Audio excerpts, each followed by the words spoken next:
Julian Assange, fundador de Wikileaks, para el cierre virtual de esta Conferencia Internacional de Software Libre en su 7ª edición.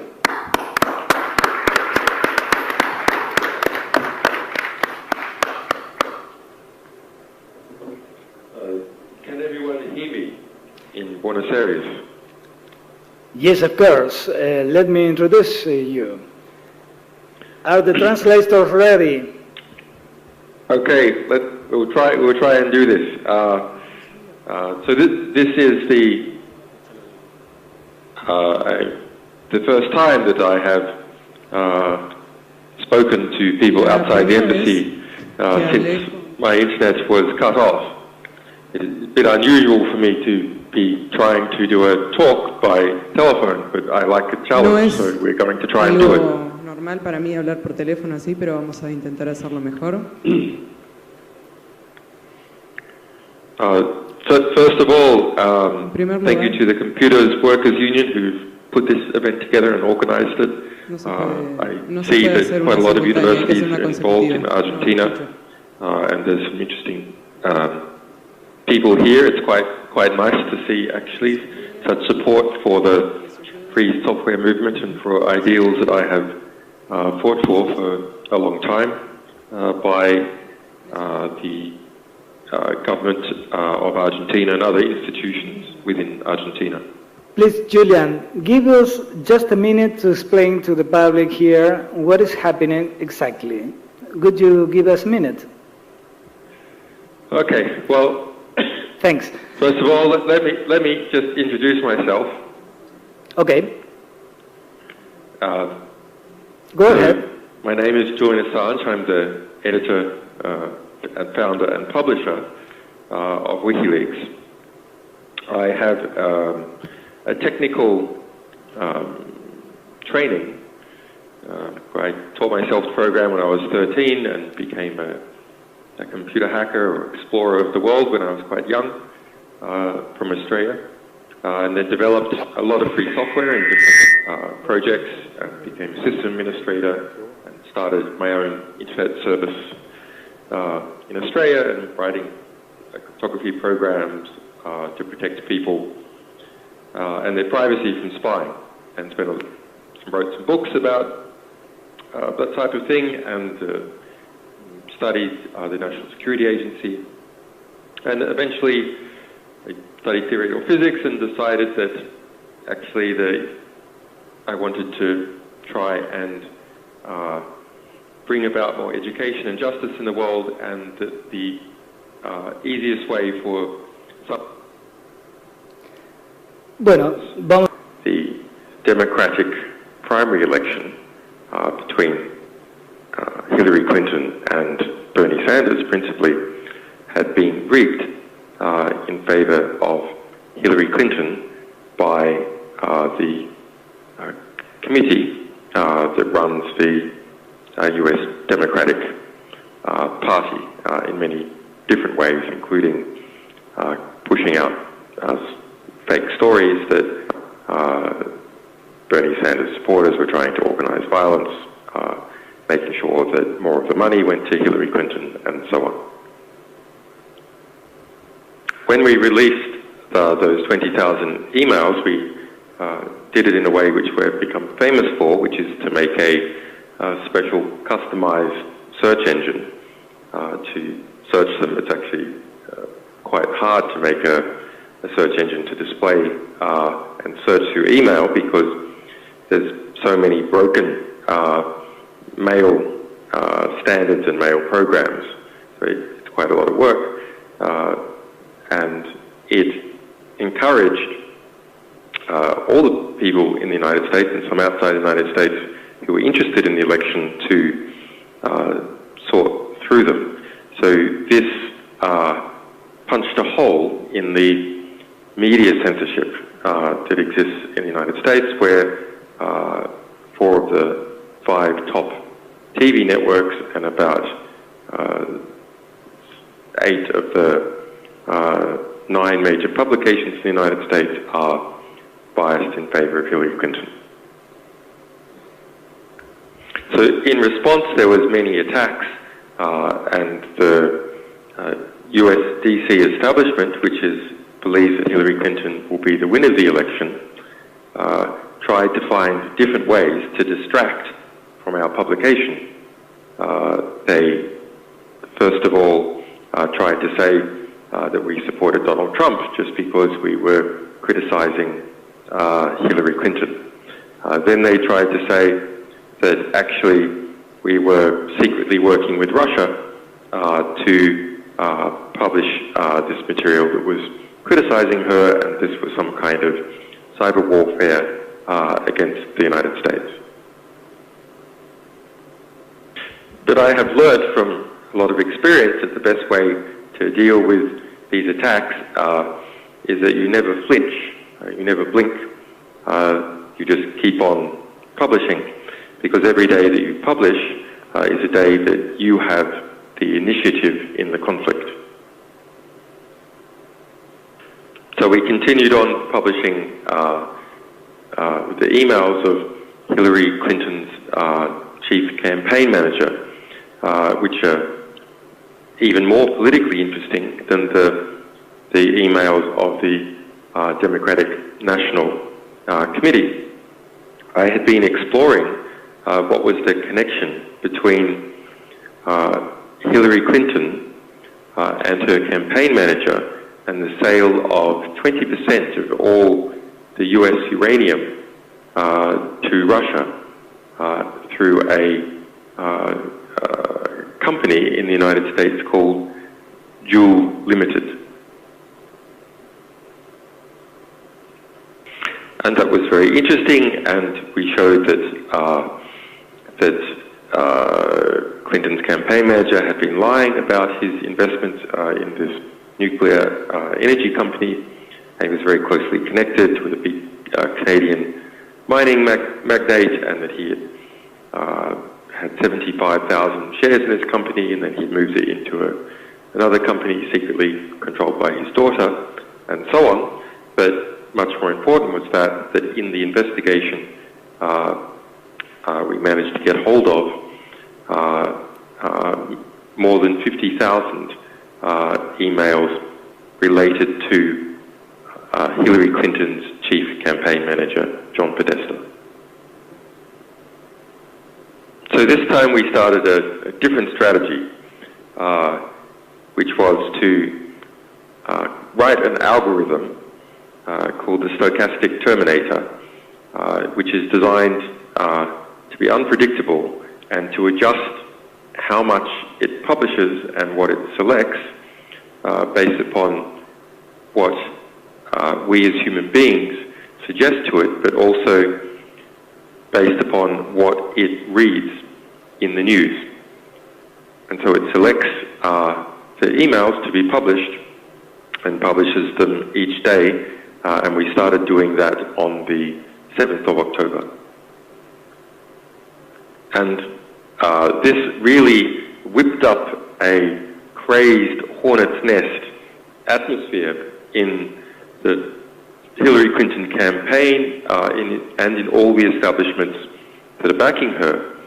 Now, we always had the analysis that Hillary Clinton will win for sure. We've had that analysis from more than 12 months ago.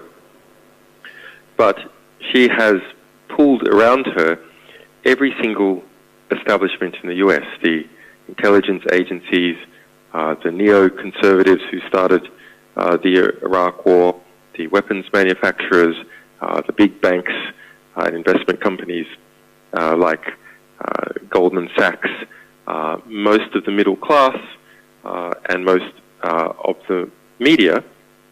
And so now we have all these people, all these establishments trying to defend Hillary Clinton from being exposed as having many corrupt relationships. So they started attacking our servers with denial of service attacks and attempted hacking attacks.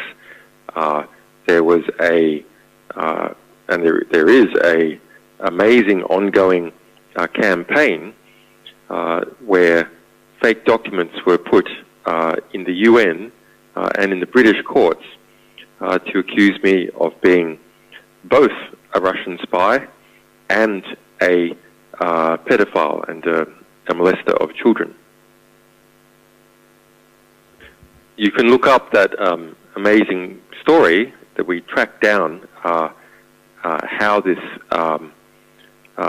hoax was made at the UN and in the British courts to call me a Russian spy and a pedophile by a French company in the United States, in Texas, called Todd and Claire.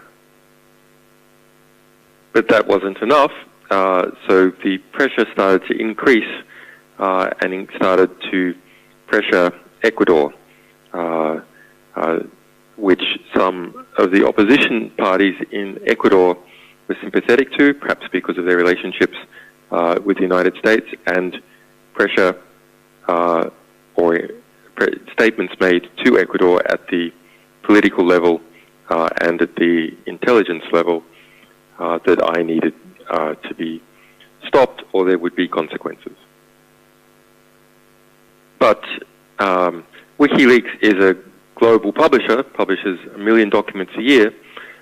We publish from France, Germany, several Norway, Holland, and several other countries, and we have most of our lawyers and staff in the EU and the United States. We don't publish from Ecuador, no particular reason, just the bandwidth is cheaper and the servers are cheaper in Europe rather than in Ecuador.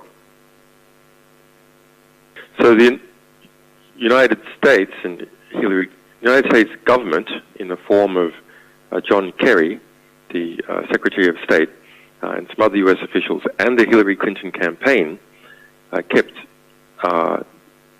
putting forth propaganda to say that our publications revealing various forms of corruption and scandal within Hillary Clinton's network was in fact interference in the United States electoral process.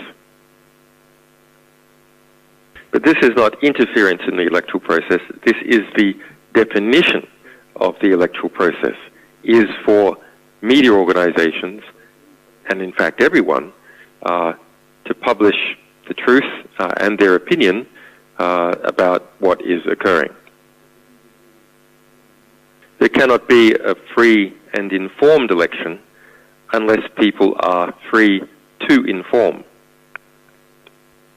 So you basically have the Obama administration taking control of parts of the government and using the government to try and shut down critical, true information being revealed and analyzed by Wikileaks, being read by the American population. So now let's look at it from Ecuador's point of view. While I disagree that they didn't give me any notice about what was occurring, I did not like how it was done. I am very sympathetic as to the concern that the Ecuadorian state had. Ecuador, like most states that are not empires, has a policy of non-intervention in the interior processes, including elections, of other states. Now, it makes perfect strategic sense why small states should have such a policy, because if they do not have such a policy, larger states can use that as the excuse to intervene in their affairs or their elections. So here we have a dilemma. On the one hand, Wikileaks is a publisher that doesn't publish from Ecuador, and it is a publisher. Its duty and its obligation is to publish everything that is true that it can get its hands on about a very important election that is occurring right now in the United States. On the other hand, the big TV networks in the United States, with the exception of Fox, are controlled by Clinton supporters, and the US intelligence establishment, which is also aligned to Clinton, pushing statements before the public that WikiLeaks publishing about the US election is interference in the US election, which is false, but nonetheless it is a claim that has been made very loudly in the US. And this claim, although false, could be used to legitimize the United States interfering in Ecuador's election next year. Now, of course, we actually publish from Germany, France, Holland, Norway, and so on. The United States has, as far as we're aware, not tried to apply significant country pressure to those countries. But I am a symbol as the ideological leader of WikiLeaks, and that symbol is being protected as a political refugee by the state of Ecuador. So they think they can go after the symbol, and they think they can bully or try to bully Ecuador because it is a state in Latin America that's not the size of Brazil. So we end up with a strategic position by Ecuador that the internet, the embassy, is shut off until the end of the election, so that Ecuador's policy of non-intervention can't be misinterpreted by actors in the United States and even domestically in Ecuador. Of course, I don't agree with it, but I understand it. And Ecuador has been strong in many other ways, giving the asylum in the first place, and also continuing to resist quite strong pressure from the United Kingdom, the United States, and Sweden to cast me out into the street to be arrested.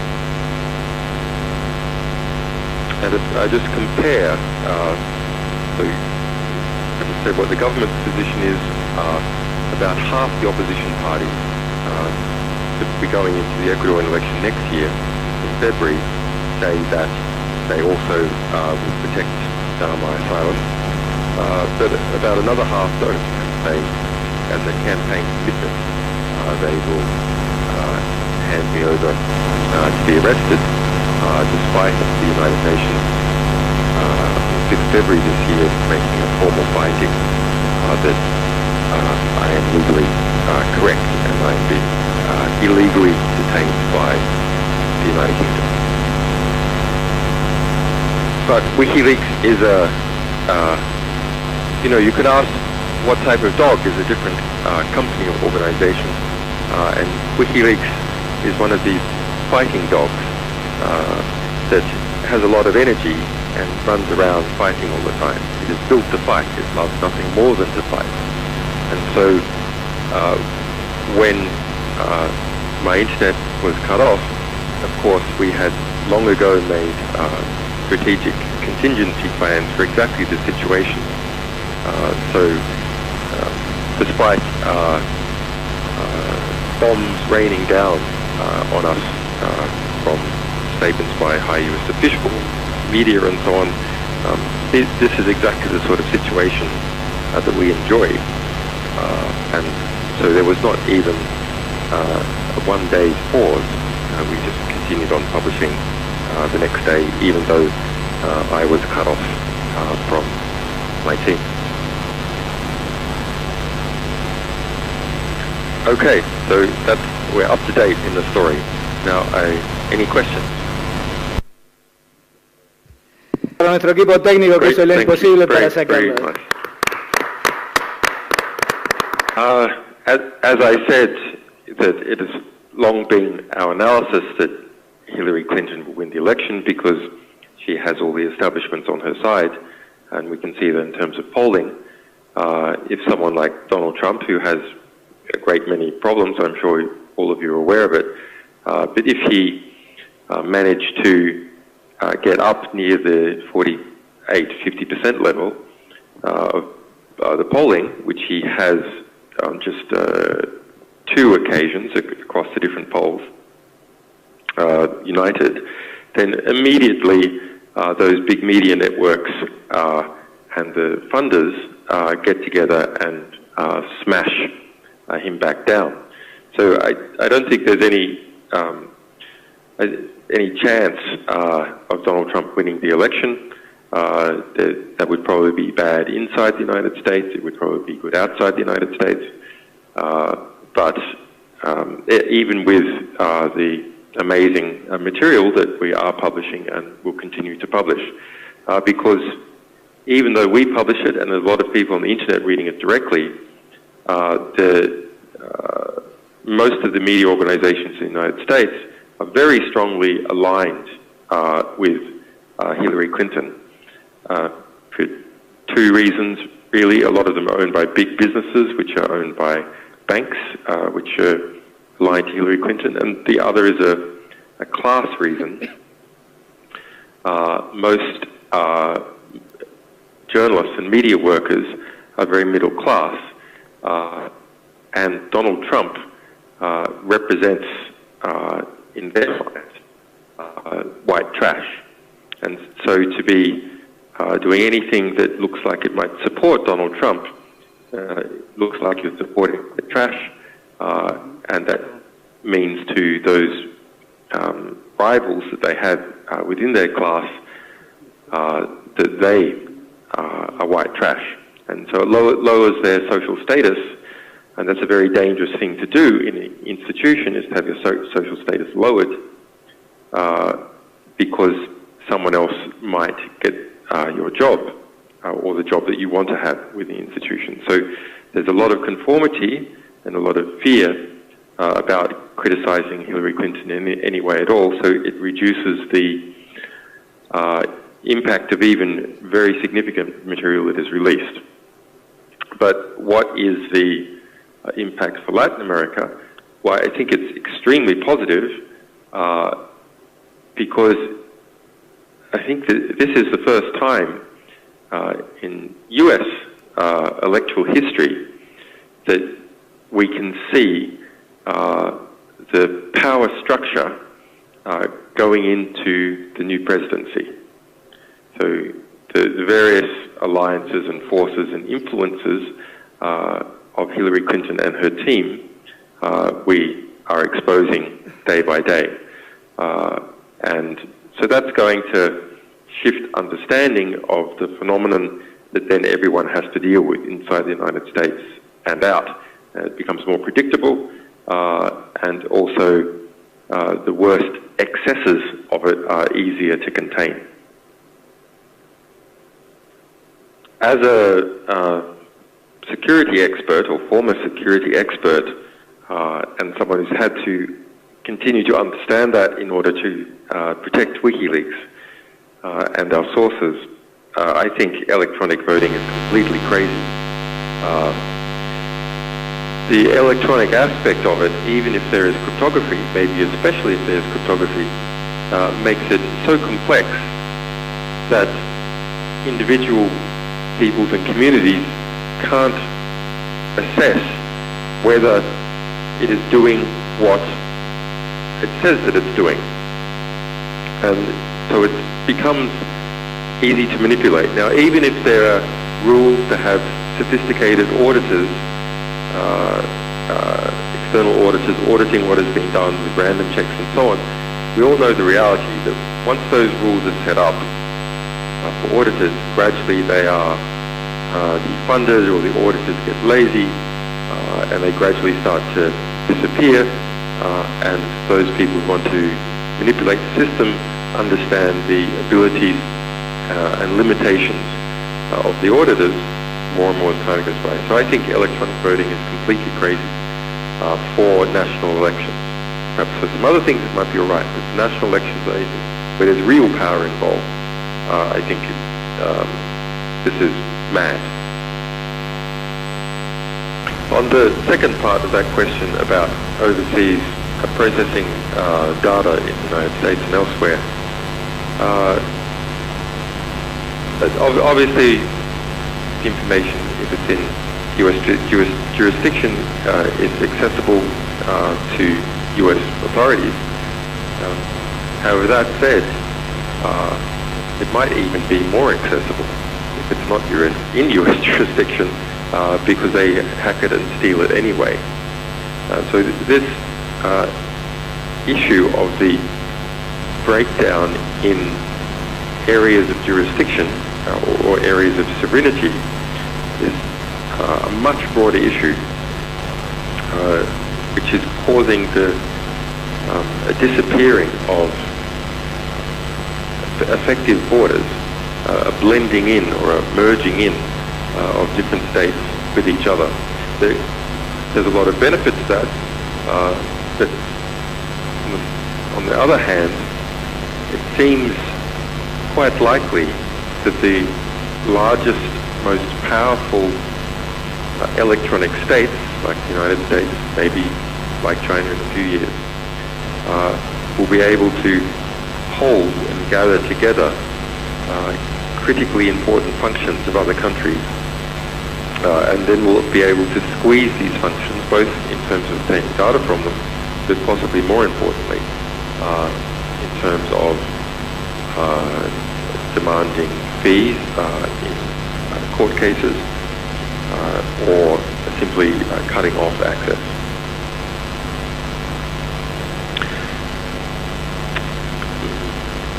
The power structures of the whole world are becoming computerized. That shouldn't be any surprise to anyone in this room. And therefore we, as technological workers, can have a unique ability to shape the power that is to become, and not simply be useful idiots, which is how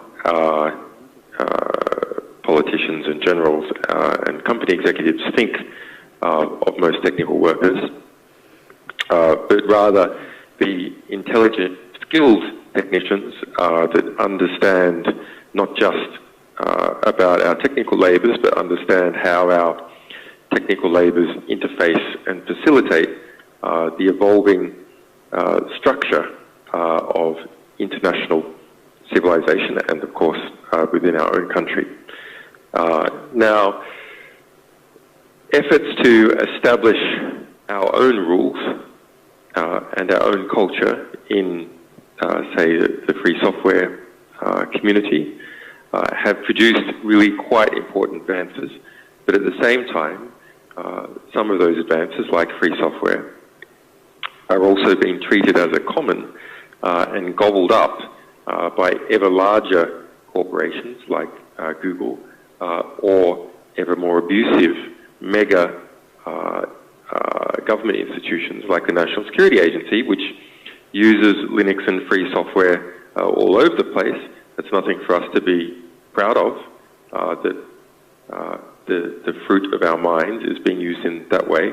That's rather something to be ashamed of, that the fruits of our mind can be taken and repurposed in a way to make the world that we live in less free and less humane. So Wikileaks is the vision that I had for using my technical skills to do something about some of these problems, but there's many other ways in which one can do it. I think the important thing is to kind of look at what is happening in the world as the rest of the world's power structures coming into our domain, and try and thereby exercise some influence over the situation, rather than seeing our domain as something that is being gobbled up by these existing power structures? This is a very important question. One of the major power elements in society, one which shapes our thinking about the problems that we have, and our solutions to our problems can only be as good as the clarity of our thinking, is of course the media, the mass media. And we're also shifting into control from social media.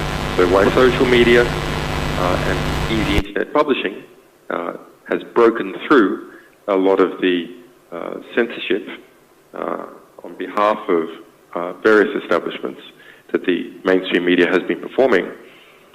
At the same time, there is consolidation in the owners of social media that is leading to various forms of censorship.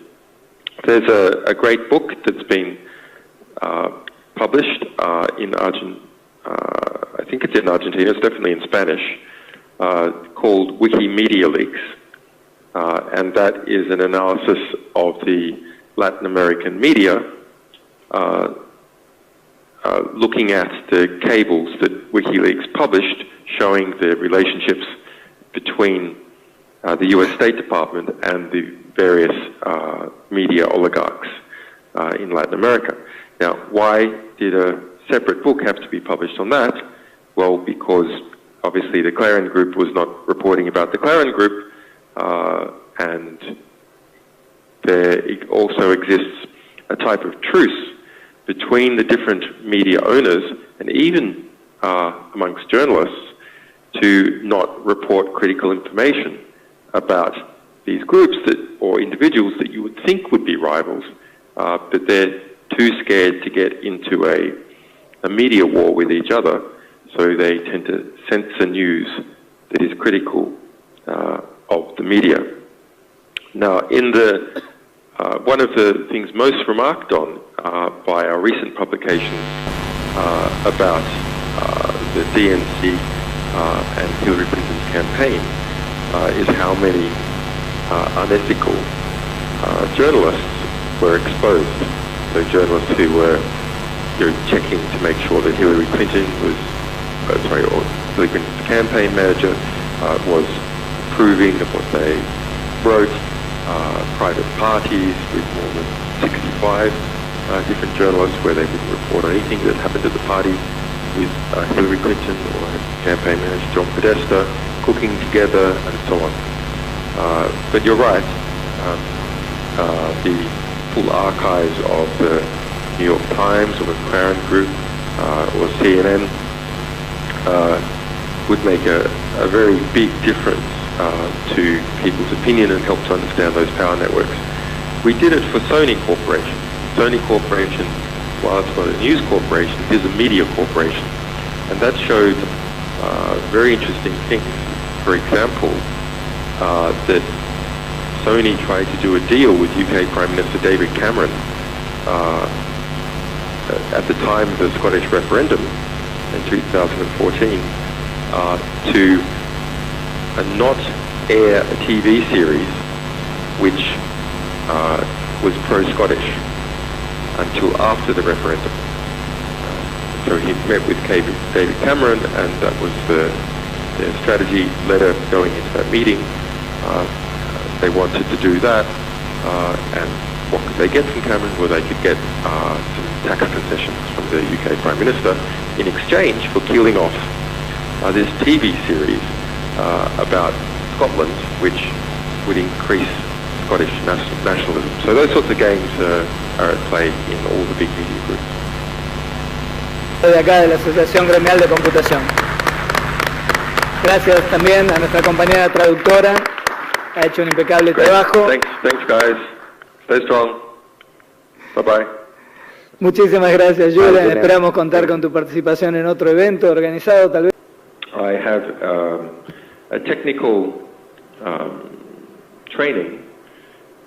I taught myself to program when I was 13 and became a computer hacker or explorer of the world when I was quite young from Australia, and then developed a lot of free software in different projects and became system administrator and started my own internet service in Australia and writing cryptography programs to protect people and their privacy from spying, and wrote some books about that type of thing, and studied the National Security Agency, and eventually I studied theoretical physics and decided that actually I wanted to try and bring about more education and justice in the world, and that the easiest way for the Democratic primary election between Hillary Clinton and Bernie Sanders principally had been rigged in favor of Hillary Clinton by the committee that runs the spoken to people outside the embassy since my internet was cut off. It's a bit unusual for me to be trying to do a talk by telephone, but I like a challenge, so we're going to try and do it. Normal para mí hablar por teléfono así, pero vamos a intentar hacerlo mejor. First of all, thank you to the Computers Workers Union who've put this event together and organized it. I see that quite a lot of universities are involved in Argentina, and there's some interesting people here. It's quite nice to see actually such support for the free. Julian Assange, fundador de Wikileaks, para el cierre virtual de esta Conferencia Internacional de Software Libre en su 7ª edición.